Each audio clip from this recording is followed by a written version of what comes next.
लागल कदम के डाली, कदम के डाली। झूले कृष्णा राधा प्यारी, कृष्णा राधा प्यारी।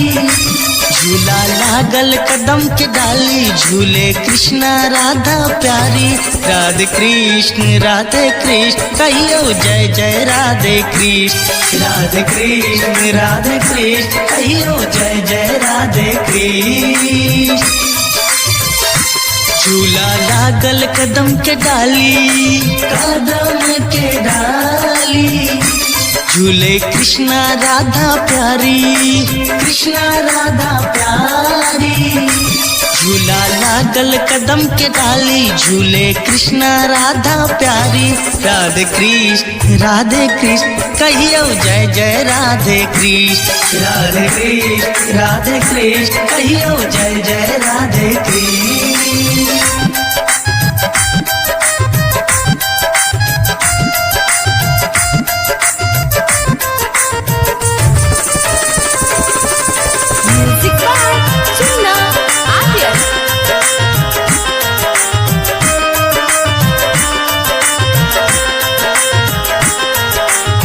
चंदन के झूला, रेशम के डोरी, श्याम रंग कान्हा, गोर किशोरी।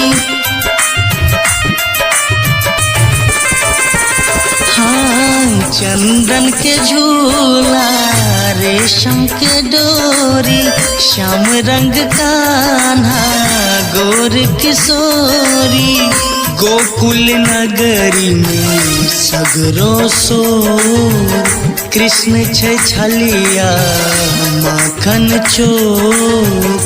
मटकी तोरे मदन मुरारी, मदन मुरारी।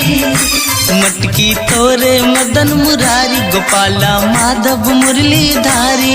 राधे कृष्ण कहियो जय जय राधे कृष्ण। राधे कृष्ण कहियो जय जय राधे कृष्ण।